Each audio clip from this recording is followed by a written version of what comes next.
Hey everyone, welcome back to Bravely Default. Last time, we experienced alternate fates for everyone in our party. Ringbell and Adia had the chance to stay with Mazer and Brave, their family, after Mazer and Brave had thought Adia died in Caldisla, and after Alternus left after Adia's death to mourn her.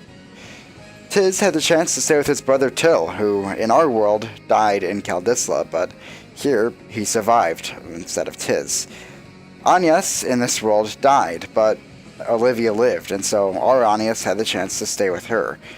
However, all of us have decided that we're going to stick with each other and continue our mission. We're not staying in this world. It isn't our place to do so. Before we go to Yulyana, who gave us these alternate fates, I want to talk to the adventurer. There is a lot of equipment we can buy from him, and I'm not sure which ones I want to buy. If I want to really buy any armor, I think we're pretty much okay on armor. Some of this is really cool, like the Bloody Shield gives you a bunch of defense, but pretty much no evasion. Which isn't really that big of a deal, really, because a lot of enemies will use, like, not a ton of, the fights we're going to be going on from now will, use, like, normal attacks that are dependent on how many times it hits, or they're mostly using one hit, you know, things to screw you up. Night Emperor's a pretty good sword, Grinder Axe is a pretty good axe, all this stuff is just really good. Silver Glaver's fantastic, as well as the Donnerschlag. Also known as the Thunderclap. Why? I don't know. It deals lightning damage. Cool. This raises your magic defense. Magic defense a bit. I don't think I really want to buy any armor. Instead, I want to buy some cosmetic stuff. So, this is going to seem ridiculous. But since these characters have come a long way, each character has a specific cosmetic thing that they can buy. They also have the plain tunic you can buy here, which just gives you a freelancer look. However, that's boring. I want to buy each of these. One, of course, for each character. We are basically out of money now, but that's fine. Now, okay, I want to bring attention to the description of these items. Ever-changing clothing worn by Tiz. I don't get what it means by ever changing. I don't know what that means. It doesn't change. Ever. So Tiz gets the Onion shirt, which is a reference to the Onion Knight, which has appeared in many Final Fantasy games. So looks kind of silly, but I like it. We're gonna equip that. Agnes gets the Knight's tunic, which, as far as I can tell, is a reference to nothing, but it looks cool. So that's a thing. Ringbell gets the Meldis shirt, which is a reference to Revo, the composer for this game. Essentially, it's sort of his outfit, so looks cool. I like it. And Agnes, that's not Agnes. Adia gets the, Adia's garb, which is actually the outfit she wears in the browser game spin-off of this series, Bravely Default Praying Brage. Yes, that's a stupid name. That's a complicated game to go over right now. Basically, Adia goes 200 years into the future. Agnes is missing. She becomes a wind vestal, and like everything is gone up into the sky. It probably sounded stupid from my explanation, but I'll talk about it more at a later date because it's kind of complicated to talk about right now. All these in Japan were distributed as DLC, but when it came to the West, it was just made available through Norende. There are some of the outfits that were cut. For Tiz, we have the Dimensional Officer, which isn't available in the Western release. You got it for buying either the Festival of the Brave Bravely Default Drama CD, which is a thing, or Bravely Default Notebooks of D, or Pocketbooks of R, over here, Volume 1 or 2. Or the Bravely Art Book, or the For the Secret. Basically, if you bought some Bravely Default accessory, peripheral, thing, you got that outfit, and it looks cool, I guess, but you can't get it in the West, so, whatever. Agnes does have one that we can get, but we just aren't going to get at the moment, but she also has one that was cut, the Bravo Bunny, which is basically if you bought anything extra for Bravely Default, you got that. Probably cut from the West, because, we hate boobs, I guess, or something. You can see these things, by the way, if you summon someone who is wearing them, but that's the only way. You can't actually get them and wear them, unfortunately. For Adia, there is the Military Cadet that we do not have. Basically, same thing. You could get it through art books or whatever. And for Ring a Bell, Shield your eyes if you don't like naked men. The Wakoku Warrior. Do I have to say anything? That's it. That's the oh my god. Same thing, buy an art book, whatever, you get that. Yeah. That's wow. Anyway, as I said, there is one for Anias that is available technically right now, but we aren't getting it yet because it requires some story stuff. Don't worry about it. We'll go over it. Don't you worry about that. You'll see it. But yeah, that's that. We're gonna equip these for now because I don't know, why not? I have the money. And now, after however bloody long, let's actually go talk to Yulyana and tell him our answer. We have to actually enter the door. Oh, but I suppose actually before we do that, we should talk about our party setup. So, Tiz is a vampire with medication. Vampire just because medication because attack items and giant drafts. Agnes is a salve maker for giant drafts attack items, as well as white magic. We'll be wanting to spell coming up. Ringabel is holy arts and ninjutsu. Holy arts just mainly for the mind increase, as well as some cool abilities like Rampart might be cool, and Radiant, well, not really Radiant Blast, mainly Rampart, and then just increased mind for magic defense, and ninjutsu for Utsutsemi, mainly. He has transients equipped too. These are the abilities for the other two. And Adia is a swordmaster with thievery. Thievery because we might want to steal something, and swordmaster just because swordmaster is good. And these are the abilities she has. We want magic defense because I believe that's going to be helpful coming up. I'd say I believe, so you can tell I am confident. And yeah, I guess with that done, let's talk to Yulyana. It would seem you've made a decision. A unanimous one by the look on your faces. Need I remind you, you've been given a chance to live the rest of your lives among those you hold dear. We know, and those people are right here beside us. That the four of us met is a fate we all hold dear. That's right. And that's why we'll go on. Right, the four of us together. Well spoken indeed. Now, last but not least, let us assess your growth so far. Wait, you don't mean... That is just what I mean. A job. A legend born 1,800 years past. The Conjurer Yulyana stands before you. Our final new asterisk battle is Yulyana. And I know I've said this for so many of the bloody asterisk pairs, but he really is no pushover. So we're going to want to start off with some giant drafts so we can actually, stand a chance.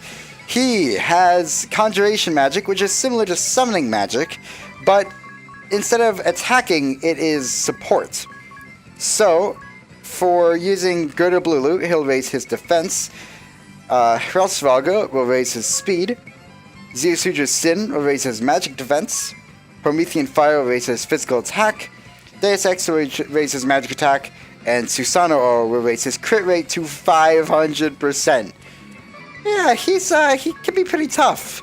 So we're going to get those giant drafts out as soon as possible so we can, live better.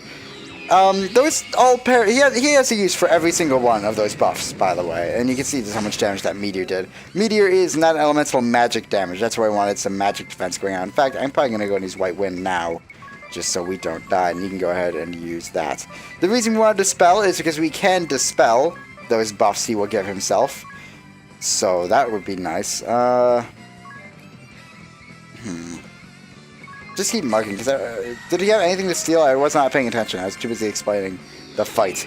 But everyone now has double HP, so we should be good. They weren't carrying anything, so Yulyana has absolutely nothing to steal. Cool. I have to sneeze? Okay, I guess I don't.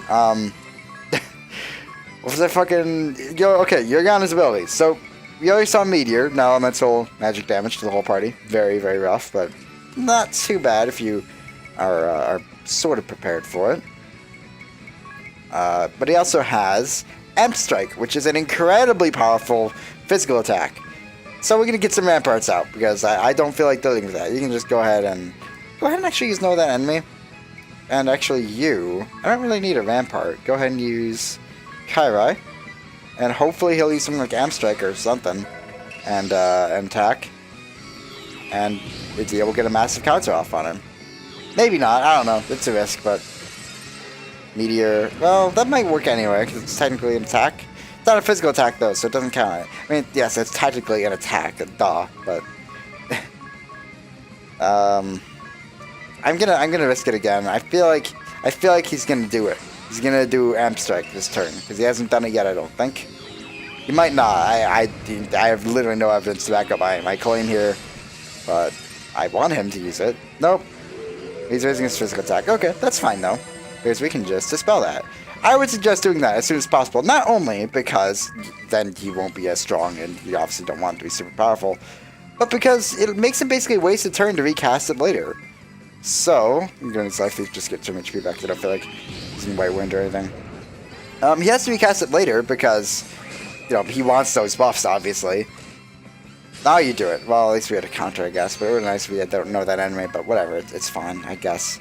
He'll have to waste a turn later to recast those buffs, basically. That's probably what I've said, like, several times now, but hey, whatever. Everyone just keep attacking. I guess you can use Life Thief again, just because, you know, get some HP back. You only get like 700, I think, right? But, it's something. And it does damage. Not if it misses! God damn it! The game. Love ya. But God damn, he pissed me off sometimes. Ooh, I forgot I had that equipped on him. I guess I shouldn't be, but yeah. Everything fire. You really like using that one, don't you? Okay. Are you kidding me, mate? Fine. Fine then. Just attack. Just attack. It's clearly not worth using Life Thief, because I can't steal his life. He's too old. He doesn't have enough life left in him. I guess he has eternal life. So, I guess that's a falsehood, isn't it? That he doesn't have enough life left in him, because he has technically infinite life. Not even technically. He literally has infinite life. Do we need another rampart? Nah, we should be fine. We should also probably use a White Wind at some point, but I'm not. I'm clearly not very worried about it for some reason. I probably should be. I'm not. I kind of wish, it'd be confusing as hell, but I kind of wish you could, like, equip job cosmetics, if that makes sense. Like, if I want to look like a ninja but have the abilities of a Templar, I wish I could do that. Basically, at least I wish you could switch, I guess I might as well cast Tsutsumi, might as well. I wish you could basically switch the cosmetic of your sub and main job. So, you know, your main job could be Templar, but your cosmetic could be Ninja. That's such a small detail, and it really actually does not matter to have it. But, I don't know, I think it'd be cool if you could at least do that. But, like, that's a very, very small complaint, something I literally thought of right now, so clearly it's not that big of a deal if I didn't think of it until now. Well, that's not true, I guess. You know, sometimes bigger deals can be thought of later on. But also, I should use Dispel, but we have a rampart going out anyway, so it should... Oh, that was magic attack anyway, so it doesn't really matter. In fact, you might even use another buff soon, so now, well, I'll Dispel it, whatever. It's fine. Was it saying, like, you know, you don't think of, like, a big deal, a big problem until later, basically, but hey, whatever. Meteor. I should probably use a White Wind at this point, because we are really getting very low in health. There's an ability from Spirit Master that I might have wanted to equip, but it's clearly not that big of a deal. That starts you in battle with double HP. Oh, you're just not attacking Ring Bell. Go ahead and use Kairai just to get rid of that Tsutsumi on you. Just attack. Because if he's gonna attack with like Amp Strike or whatever, just counter it or whatever. Awesome, sweet, perfect timing. Transients, probably would have liked that to be a counter from Adia, but in fact that probably would have been smarter if I had expected him to attack. But oh well, what's done is done. Keep using attack items. Keep using. I guess we'll use Kairai and Know That Enemy. Might as well. They're doing good damage on their own without doing that, but it seems fun. Arctic Wind. Oh, cool. Perfect. 4,000 damage. That's pretty nice. He's probably not going to do that again, so let's go ahead and cast a new semi. And you just attack. He's usually a little bit more aggressive. He hasn't actually been doing all that much. Of course, every time I say, "Oh, this person's not a joke. They are no pushover. They're gonna wipe you out so many times." Maybe I'm just remembering from my first playthroughs, or my subsequent playthroughs after that, where I did have trouble with these guys, you know. And just remembering that, because now that I know what I'm doing, I guess maybe it's not as difficult. You're probably gonna need some physical attacks, so go ahead and actually do that, and you go ahead and Kairai. Yeah. Might as well. I don't know for sure that he's actually going to do anything counterable, but he might just use Meteor, because that seems to be what he's doing, actually. But maybe Meteor's a physical attack. I'm guessing it is, then. No, it can't be, because then no, then enemy. I don't know. I don't know what he's doing, then. Because, if it wasn't a physical attack, if it was a physical attack, then it would be, well, then it makes sense for him to use it, but then it'd be counted as, I don't know. But it doesn't make sense for him to use it, because otherwise, like... Does this make sense? Because I can't explain fucking anything right now, apparently. It doesn't make sense for him to use Meteor after raising his physical attack, because his physical attack... Meteor is not a physical attack, basically. That is not hard to explain. Data X, raise magic attack. Okay, now he's gonna use fucking Amp Strike, I guess. Because, why not? That makes sense. These attack items... I guess I could use those, but I don't really... too. Realistically, you're probably gonna use Amp Strike now, so go ahead and use Kairai and another enemy. And hopefully you do something stupid, but you're probably gonna use Meteor this time because you're actually being smart. But maybe nope. Maybe? Maybe Amp Strike is magical and Meteor is physical then? But then no, because that literally cannot be the case. Like, no, I guess no, then enemy, okay, I guess a better way to test this is use those specific skills. I guess no, that enemy is just countering from a specific target if they attack you individually, not counting physical attacks. Yeah, single target. It can be any attack. Okay. Let's do Before Swine then, and just kind of wait. Because maybe Amp Strike is magical and Meteor is physical. Maybe I'm getting them mixed up. It makes sense, right? That Amp Strike could be physical. Well, I guess we're not gonna attack a Dia. The experiment is wasted. No, just fuck it. We're gonna assume Amp Strike is magical, and his AI isn't bugged, and that he is doing something properly. He is old, but I'm gonna assume he's doing something properly. Though he hasn't been able to really do much at all, let alone properly. So I don't know. I will say this: he looks really cool, floating alongside the staff of his. And when I was first playing this game, I actually didn't expect to be fighting Yulyana. I mean, I know he made asterisks, so I mean, I guess maybe that's your little hint that you're going to be fighting him. But I just kind of didn't expect to. He didn't seem like a character that you'd fight. You know? He seemed. I mean, obviously he's a member of the Council of Six technically, so I guess hey, that's another clue. But I don't know. He didn't seem like the guy who would fight you. I mean, it's just me. I guess there was an open job slot, so I mean, there's not that many characters left at this point to fight. But you should use Right Wind to heal you up. I don't know. I thought maybe there's gonna be another character that comes in, surprise Asterisk Bearer, or maybe it's just an open slot because they're dumb and they didn't format it correctly. I don't know. There's a lot of reasons. Also, I should really dispel that buff on him because that's kind of fucking us up. So go ahead and do that, please. Spell and attack. That Utsutsemi, he really does not want to attack Ring Bell. Maybe he is kind of smart in that he knows that he'll get fucked if he does that. Though, I mean, he can't really hurt us either way because we have that Rampart out. So maybe he should just give up, man. I'm sorry. Do we have any more Ramparts? No, we have one on Ring Bell, but Ring Bell is literally not getting hit, so it doesn't really matter what he has, does it?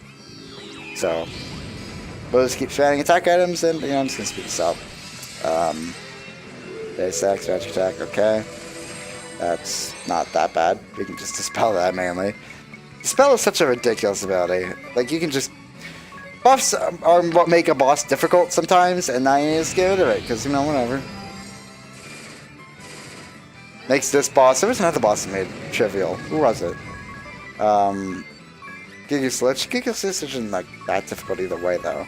Kata. Although, frankly, Kata is just like a fucking pain if you don't have the spell.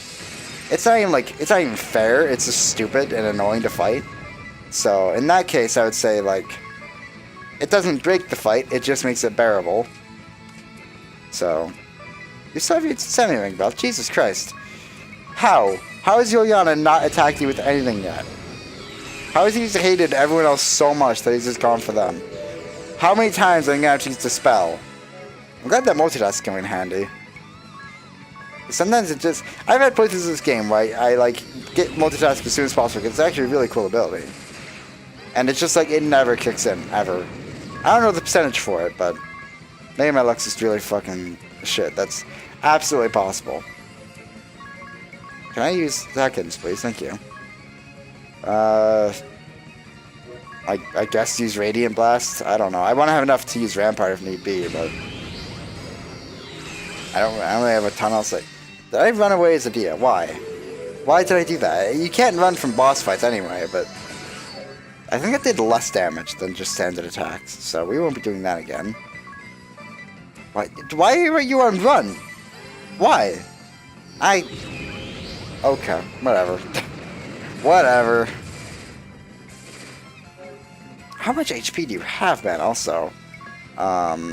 Ring a bell... What am I thinking? Honest is probably going to go first. So go ahead and do a 2 X potions on Tiz to get him back up to really high HP, 6,000 or 7,000 about. And just go and attack. Nope, you went first. Okay, that's fine, I guess. You healed. Everyone else is basically fine on health anyway. Could you please attack Ring a Bell? I don't even want the Itsusemi anymore, man. I just want it gone. I want him to be able to...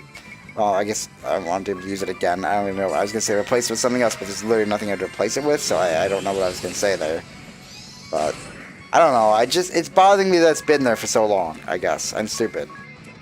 Appease my stupidness, please. Or die. You know, one of the two. I don't really care which at this point. One thing I will criticize about Bravely Default is that bosses do tend to fall into this sort of pattern where you know what to expect, you know what to do every single turn, or at least can just weather their attacks like this. And so the fights just become like, well, how much damage do they take? Like, they're just damage sponges at this point. They're not actual challenges, they're just taking a long time to defeat. Okay. As soon as I say taking a long time. Free lunch, awesome. Probably I should have changed Idia's job, actually, but oh well.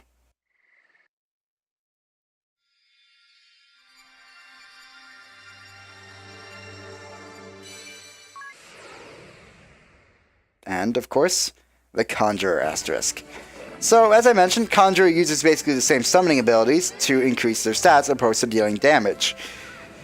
I don't really know how to feel about it. It's not a job I make a ton of use of. It's not really, like, that helpful, especially when you have, like, singing, which has other benefits, like raising BP and, other stuff, speed, well, I guess there's speed, but it does it for the whole party. This only does it for the individual. And so, I mean, yeah, it raises everything to the max. That's cool and all, and the crit rate's awesome and all, but the abilities itself kind of aren't that helpful. The battle abilities, that is. The actual passive abilities you get are pretty cool. So, its specialty is post-battle MP, 25% MP heal end of battle. Similar to Self-Restore on the Vampire, but not as great because it's not full MP, but it's something at least. You get Invocation levels, which is essentially summoning for this, so you can use, you know, Greater Blue Leaf, Sojo, or whatever. You get those at levels 1, 3, 5, 8, 10, and 13. So you get Susanoo pretty late as well, and so that big crit rate bonus, you get that really late, so it might not be that helpful. Steady MP recover at level 2, 30% MP at end of every turn. That's super helpful for, say, a healer who's going to be defaulting most of the time. They basically have infinite MP then. Awesome. Save SMMP at level 6, save Summoning Magic MP. 25% less summon MP cost. Super helpful for a summoner of this, because you use less MP, straight up. Post-battle MP at level 7, already talked about that. Max summoning at level 11, times 2 summon cost, or times 1.5 damage. So not a fair trade, but if you're grinding or just going through boss fights or have a ton of turbo ethers like I do, and you probably do at this point as well, you can just spam summon magic and annihilate everything. Super helpful. Susano then costs 160 MP then, but I mean, might be worth it. And lastly, experience up at level 14, times 1.5 EXP from battle. Helpful, but not vital. Especially since a lot of the Asterisk Bears don't really give you a lot of MP. If you want to get to level 99 by grinding off of random battles, of course that's cool, but it's not, I mean, it's cool, but not really that worth it. It's just, this job is so weird. It's like an upgrade to Summoner, but like, it works well on some jobs. Like, okay, some of its abilities work really well on some jobs. And then others work really well on others. I don't think there's a single job where every one of these abilities really comes in handy. Because not every job is going to be using physical attack and magic attack. Not every job, like Red Mage may, but then you can't really use magic to its fullest potential, so I don't really see the point. I mean, defense, speed, defense, all that comes in handy all the time, obviously, in your crit rate. But I don't know, it's just such a weird job that I really can never, in all my playthroughs, can never find a use for, both because it comes so late, and because it's just so weird. But I suppose going on to stat affinities, pretty decent in everything. Really, really high MP and intelligence, good in mind, and then just C and everything else, so pretty alright.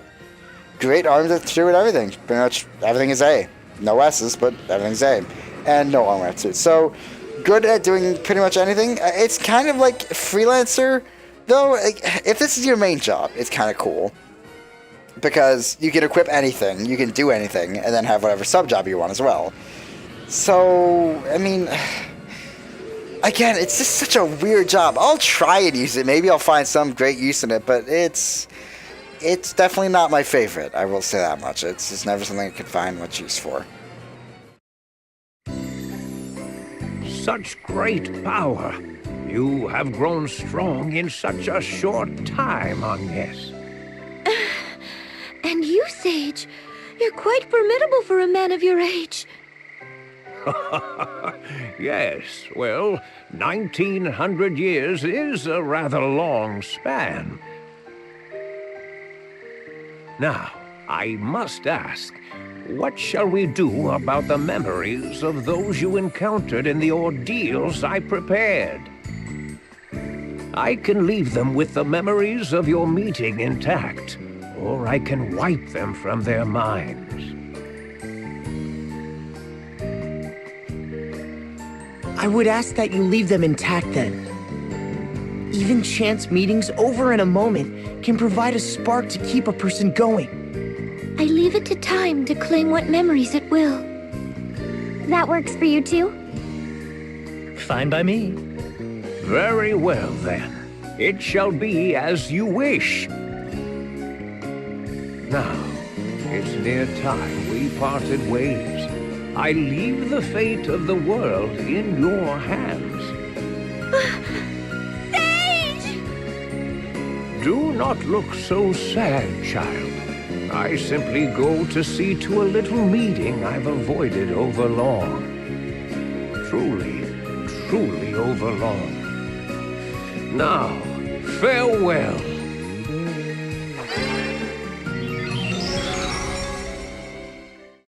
I don't really know where he went, but I guess that's for him to know, and not for us. But that's that. That's Sage Yulyana. Let's go and equip that asterisk. I don't really know where I want to equip to. I guess just his. Because he's kind of a guinea pig for new jobs. I'm not really sure what the hell to do with them. Realistically, you're just going to use, no, it'd be lame for you to just use Saltmaker. Let's go ahead and give you...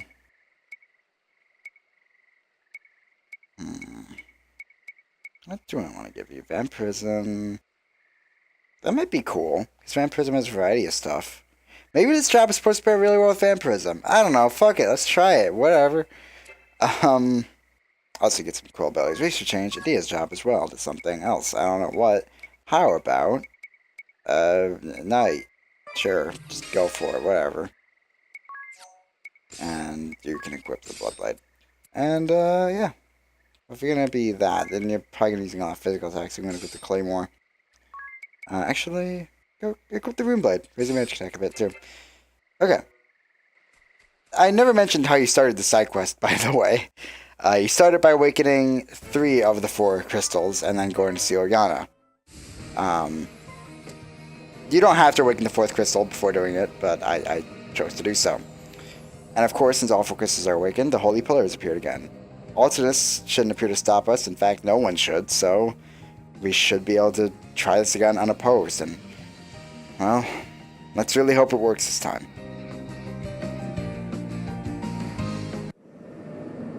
Three times now we've seen this light. I don't feel the warmth I did the first time. I feel nothing at all. Nothing save a stabbing pain all over. Where are Dats and Zats? I had them take refuge in the hold. Okay, everyone. Don't forget to watch over me. This is going to work this time. You'll see. Yes, of course. Wait. Are we really sure about this?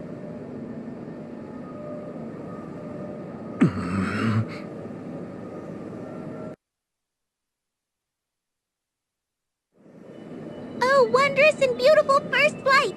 My brooch awaits your divine radiance!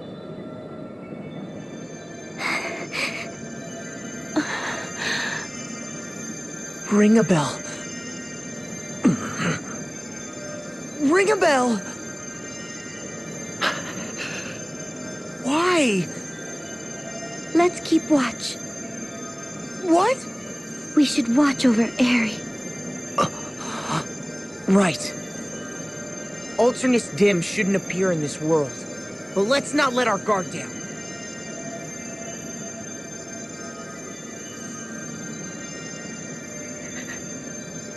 Forgive me, Tiz. It's my fault.